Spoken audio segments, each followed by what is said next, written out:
Okay, now our laksa soup has come to a boil. We'll add our crabs now. So we infuse the flavour through that crab.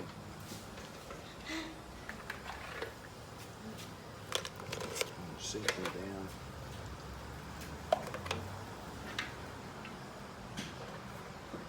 Soup.